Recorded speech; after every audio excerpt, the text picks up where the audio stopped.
Do you ever feel like your money struggles didn't start with you?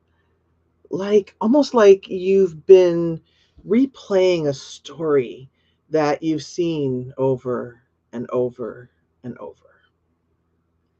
If so, what you're dealing with is your money line. Your money line is the inherited financial energy running through your family history and your soul lineage. Money struggles aren't always yours. Sometimes they're inherited, passed down like old furniture from your family. Right? Of course, the good news is you don't have to keep them. Just like you can take that table to the dump or to Goodwill, you can evict these old money stories. You get to create your own wealth legacy. On that note, let me say hello, beautiful soul. I'm Jennifer Bloom, Soul Abundance Guide, and I help you heal the energetic, emotional, and spiritual patterns that keep you from receiving with ease. I want to say welcome back to the Soul Money Sessions. This series is all about decoding the divine's language of wealth because money is a divine energy. It's not a tool. Money isn't a tool. Money isn't simply something you receive because of the result, as a result of work that you've done. I mean, yes, that's true, but that isn't what started that flow of money to you. That is an end product. Money is the result of a sacred relationship. And when you know how to work within this relationship in a really strong, connected, conscious way, you stop forcing abundance and you start partnering with it. And it's a brand new way of working with money that has so much more ease and freedom wrapped up in it.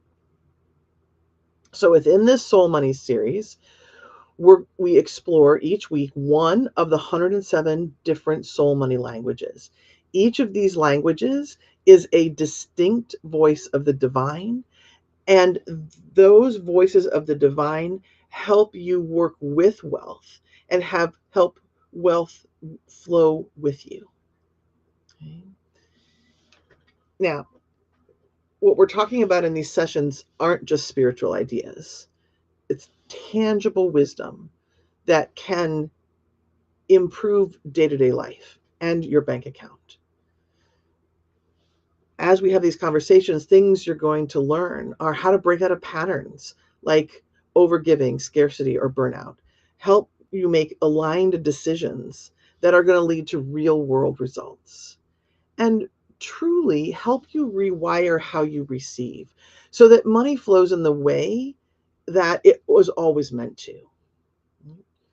So, whether you are navigating a plateau in your business or whether you are simply ready to step into a new level of ease and freedom, the Soul Money Sessions are here to help you co create wealth. Today, we are tuning into the soul money language called Ancestor. And this is completely different.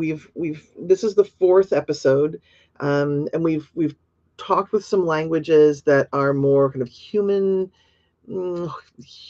oriented, some that are more very metaphysical oriented.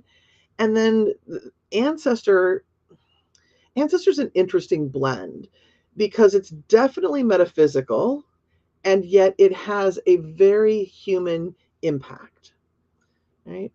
So this language sees the past history as well as the future possibility of abundance in your life. This particular slice of the divine is going to help you understand your story of money. And it's also going to help you move through and past that story. Okay. So let's dive in, shall we? All right. Money patterns are like invisible threads that are woven through your generations. Those patterns influence what you believe you can have, how you receive, and also what you allow yourself to keep. And these familial patterns are rooted in phrases you heard thousands of times when you were growing up, right? Things like, we can't afford that, or you are going to have to work harder than anybody else to make it happen. Okay? Those are just a couple. There are so many variations of familial money patterns that you can pick up. But the commonality here is those words sink in and they shape how you relate to money, often without you realizing it. So, for example, I have a client that I've worked with, and what she's come to realize is that every time she thinks about buying something for herself, she gets her dad's voice in the back of her head saying, we can't afford that. And so, even though she has plenty of money in her bank account, she still hesitates when she wants to buy something for herself. So, that's one way. That's one piece of evidence of the money line at work. I've got another client who heard over and over, make sure you have enough for a rainy day. Right? Have you heard that one before? Something very common that I think in many of our experiences. But in our work together, what she realized was she can't even define what a rainy day is. I mean, yeah, she knows what it is, and that, oh, this is supposed to be for a time when money is hard to come by. But the message was always, it didn't, there was no information about what a rainy day was. So because she can't define it, and it was never defined for her, anytime she wants to pull some money out of savings for something, she feels guilty, because what if a rainy day comes? So there's that real feeling of unease. There's a feeling of not safety. There's a feeling of constriction around her savings account, because there's this pulse in the background of, what about a rainy day? What about a rainy day? Okay. Sometimes it comes not just through words, but by what you see on a day-to-day basis. I have a client who grew up in a home that she didn't have enough food. It was messy. Things weren't cleaned. She was embarrassed to have people over.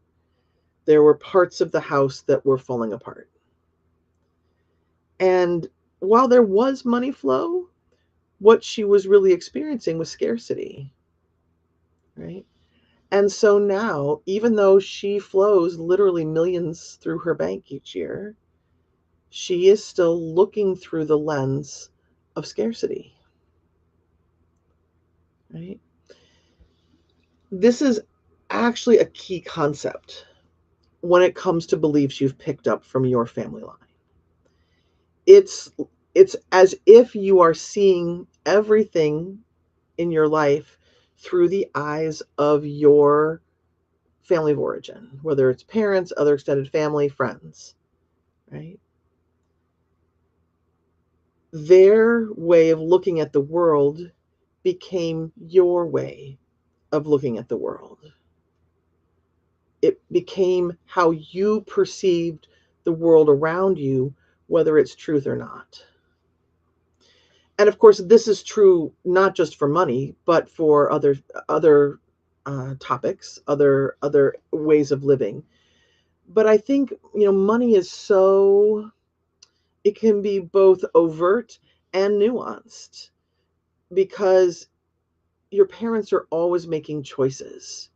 If you are somebody who was sensitive to energy, or even just sensitive to how somebody else was feeling, you could feel the family stress. I can't tell you the number of clients I have who told me, well, I didn't, that nobody ever really actually said anything. But I've got somebody in particular I'm thinking about who said, it wasn't anything overt, but my mom was working a couple of jobs. And so I could feel how stressed she was. So I didn't want to ask for anything unless I actually needed it. right? So it's this combination of what we've been told with what we feel, with what we think we need to do in order to be loved by our family member, right? It's a little bit like always wearing a pair of yellow tinted sunglasses and seeing everything in shades of yellow. But you're reading books about the blue ocean and the green of the hills and the beautifully colored birds. And it's like, I can't even, like, yeah, that sounds amazing, but all I see are shades of yellow, right?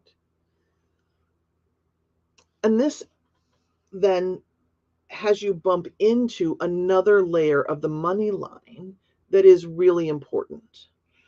And that is that no matter what our system was like that we grew up within, we have loyalty to it. Even if that system was full of trauma,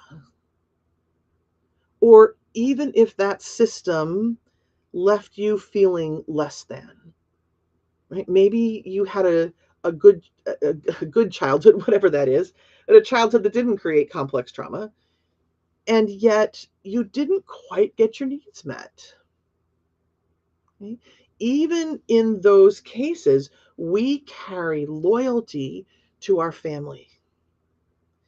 And when we think about doing something different than our family line, our nervous system goes all kinds of wonky.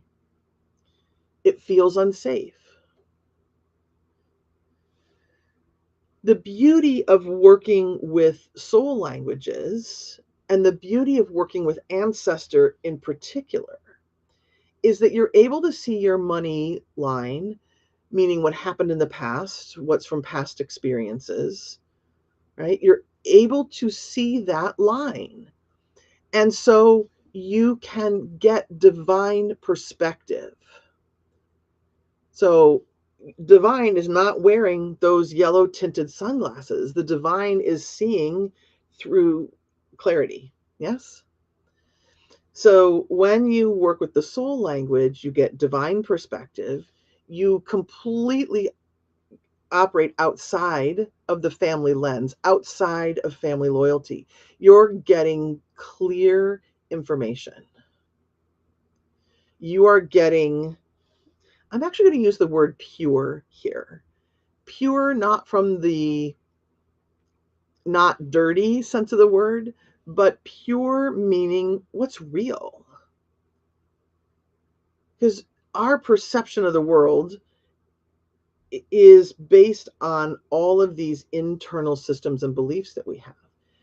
When you tune into soul language, when you tune into one of those devices of the one of those voices of the divine, that's when you're able to get some real clarity.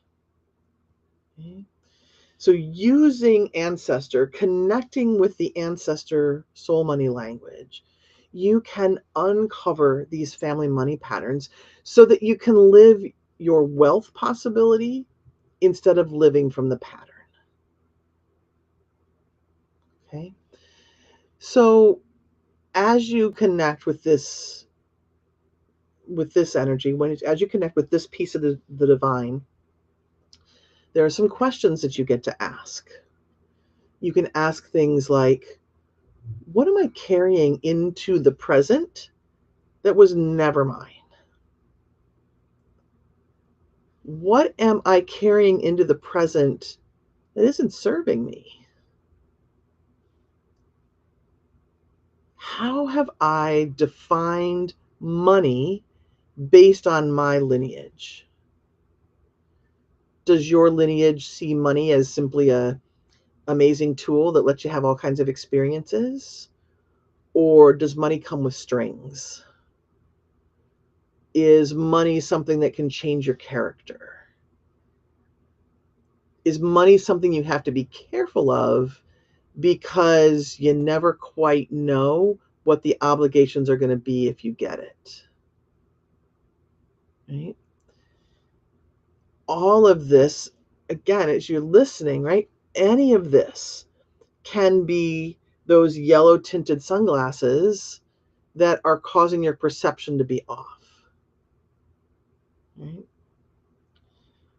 One final question that I think is really important to ask as well is, what am I carrying into the present that's a gift? We tend to blame our ancestors, our parents, external systems that we grew up in. We tend to blame them, right? We tend to see all the bad. But the reality is that we did also receive amazing gifts. So I want to make sure that I bring that in there as a balancer, okay? Because it's not all bad. We did learn a lot of. There were things that are impacting your perception that are helpful. Okay? Mostly, what I want you to hear here is awareness is the important first step. If you're not aware of the family stories, how can you shift them? Right? So, what I will give you as we go on with this soul money session is some homework that will help you build your awareness. Right? And then once you have your awareness, then you can work through those beliefs, those patterns with some type of belief release work. EFT is my favorite. And I do have an intro to EFT on my channel if you'd like to learn more about that. But again, awareness is what's going to be most important, at least at this first step, right? Another piece to toss in here as we're talking about lineage is you don't just have a physical human lineage, right? That's a super important aspect. We carry all kinds of information from generations past, both through lived experience, through the telling of stories, but also our matrilineal DNA, right? It carries our ancestral experiences internally. So you have that kind of lineage that you're working with. You also have soul lineage with money. So as I tell my clients, I'm going to share my belief structure and you're free to take it on or not. But as a soul, you are part of a soul group. And so your soul group might be working with particular issues, working through them. It might be an intention. Okay. So I share that not from a fear space, but I think sometimes we get really hard on ourselves about, okay, I know all this stuff about money. I know what I'm supposed to do. I have 15 courses. I took 15 courses. I've been working on all of this and I just can't quite get ahead. Simply know that there are a lot of pieces working together. All right. And again, as you regularly work on your relationship with money, as you listen to the divine voices around money, you're able to create a brand new way of interacting with money. Okay. All right. So, just like anything, these voices of the divine, when we're working with them from a connected aspect, has great benefit. But if we are ignoring this particular voice, or if we're identifying, over identifying with this particular slice of the divine, we can end up creating more blocks.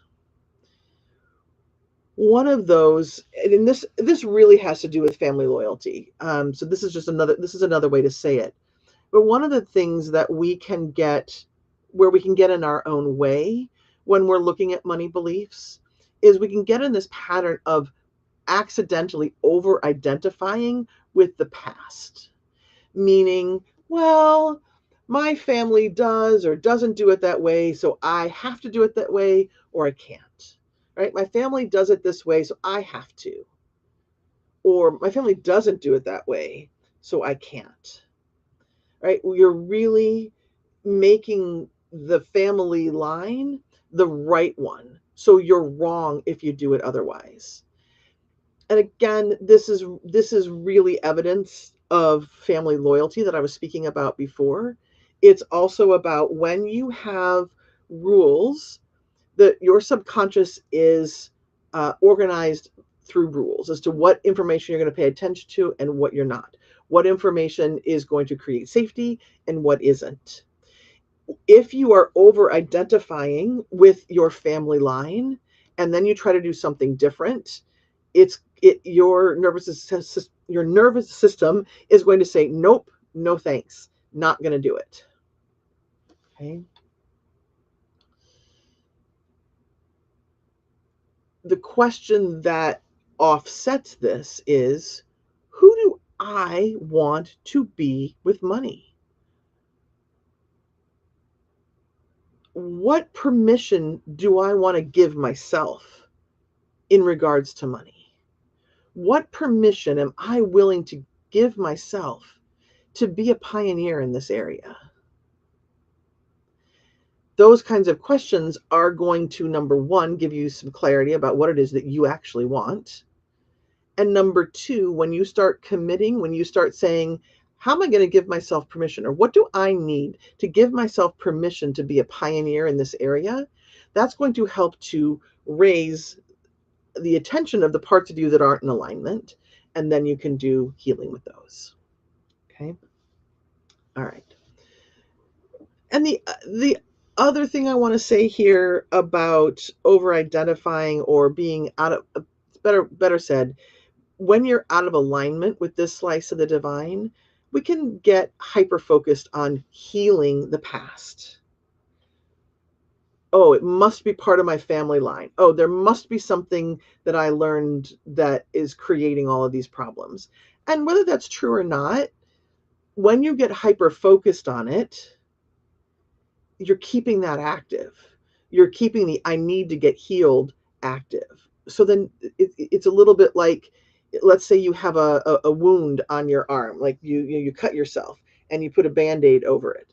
But every time you look at the Band-Aid, you're popping the Band-Aid off to say, ooh, are you healed yet? And you're putting your finger in and you're pushing around on the wound. Well, it's never going to heal, right? Okay. So what I tell my clients is, we don't go dumpster diving, meaning it's not about sort of opening Pandora's box and looking at all of the junk that's in the past. What you get to do is instead is identify what isn't working in the present moment and then connect that. Go one dot back. Like if you're connecting the dots, right? We're retracing. We can go backwards and we can find that one dot. You don't have to look at all 1,000, right? No dumpster diving required.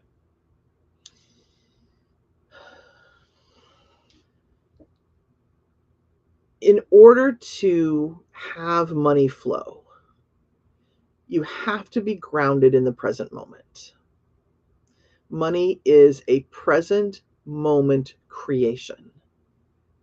If you are too much in the past or living too much in the future, meaning this is what I really want, I need this, I need this, I need this, you're never in the space of the present moment, which is where the money is. Okay. So you want to, as you are incorporating some of these questions, I simply want you to remember to bring yourself back into the present moment, because the present moment is going to be where all your power is with money. Okay. All right. Healing is something that starts. Let me say this again. Let me start in a different place. Healing begins with awareness. Noticing the belief, naming it, tracing it back, and then you want to honor it, acknowledging where it came from. These patterns are not in place because your ancestors wanted to screw you over, right? It's usually a survival tool. It's usually something that got put in place because your family member wanted to keep themselves safe or keep you safe. One of the things I've noticed is that often when kids are ridiculed for wanting something, when you're told, who do you think you are? Good people don't ask.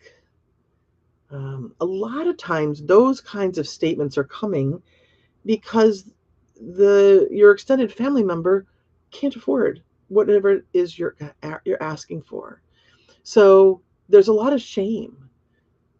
There can be shame on the part of that extended family member wanting to provide and not being able to, and it squirts out sideways. Now, I'm not saying that that's a great thing to do. I'm not saying that it's even the right thing to do.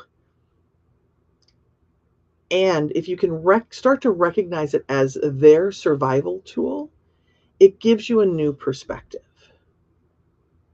And once you have that new perspective, once you've named it and acknowledged it, then you get to choose. What are you going to keep? What are you going to upgrade? I had a client whose grandparents went through the Depression. And if any of you have any relatives that have gone through the Depression, you know where their head is a lot of times, right? And this her grandmother had gone through a financial crisis, and as a result of the Depression, and had a certain set of beliefs. She had a lot of fear about money and a lot of gripping around money. The grandmother had a lot of gripping around money, right? My client can have love and compassion for that grandmother, right? It was just protection. But then she gets to rewrite her money line by starting to bring in new beliefs of money goes out and it comes back. It goes out and it comes back. Money loves to come back to me. It's safe to let it go. It's safe to let it flow. Right? So please remember, the first step to healing your money line isn't fixing. It's awareness. Ask yourself, whose voice is this? Whose belief am I carrying? Once you can identify that it isn't yours, you now have the power to let it go. Okay? So this is the work that we go deep into inside the Sumptuous Receiver, helping you rewrite all those inherited money patterns so that you can stand in your wealth flow instead of repeating old stories. And if that speaks to you, I'm going to invite you to check it out. All right. All right. So here's the beautiful ripple to all of this. When you heal your money line, you're not just changing things for you. You become the pivot point, the one who changes the story for both your ancestors and future generations, whether those are generations that come through your body or the generations of people who you interact with in your lifetime. Okay? You get to rewrite beliefs into something new. We are the kind of people who allow wealth with ease. How good would that feel to pass that along to the next generation? Right? Because that shift doesn't just free you, it sets a new tone for everyone connected to you. Right? Think about interacting with a kiddo, right? And if you grew up hearing, we can't afford that, what if the message you gave your kiddo was, let's see how money can support this desire. Let's see how we can be supported in creating this desire, right? Again, whether that kiddo is literally through your body or whether it's somebody else who is in your regular experience. Okay? Every time you heal a money block, you're not just helping yourself, but you're rewriting the financial story for your entire lineage, physical and soul. Right? You can turn survival into abundance. Okay. All right. I want to say again, if all of this resonates with you, there's a couple of ways to move forward with this work. If the point you're at, you're ready to get some clarity about what your soul is trying to get your attention with around having difficulty with money, I'm going to invite you to do the free exercise at abundanceheartbreak.com. And that's going to start to give you some clarity about what it is that's actually behind these money issues. Because it's usually something we're not completely aware of. And if you're ready to go deeper, then my program, The Sumptuous Receiver, is where you and I actually rewire these patterns so that abundance becomes your default. Okay, lots of information here. I'm going to invite you to take a nice deep breath. You've stirred the pot, so to speak, in terms of looking at how money patterns from the past, whether they're from family or from culture or past lives, your soul group, right? You're learning how those are still shaping your experience. And the fact that you've brought them into the light means you now have the power to decide, do I want to keep carrying this forward? Am I ready to release it? Because remember, awareness is always the first step. The more you notice these patterns in your daily money experiences, whether it's hesitation around investing in yourself, fear of money leaving your account, or waiting for wealth to finally get here so that you can do something, right? The easier it becomes to shift them. Okay? Every time you spot an old money pattern showing up, you're at a choice point. That's your moment to say, story ends with me. Okay? So how do you work with this? A couple of different ways. The first is I'm going to ask you in the week after listening to this, notice what hand-me-down money beliefs are showing up for you. Do you hear your voices? Do you hear your parents' voices in how you spend? Do you catch yourself waiting for the someday instead of being present now? Right? So just notice and record what is coming up for you, and then read through them and ask yourself what's ready to be released. Okay. The other thing that I'm going to invite you to do is that each time you catch your mind wandering into the past or projecting out into the future, I'm going to ask you to stop and put a hand on your body somewhere, whether it's over your heart, whether it's over your solar plexus, and take a breath and say something along the lines of, I'm choosing to be in the present moment. Money flows to me in the present moment. I choose to be here now. I choose to receive money now. Right? It's a good practice for coming back into the present moment, for being able to work with the resources in the here and now. Okay. And this is just one of the soul money sessions where we explore the different soul money languages and how each one holds wisdom for creating abundance. If this information resonated, if today's session really resonated with you, I'm going to ask you to subscribe, follow, join me in upcoming Soul Money sessions.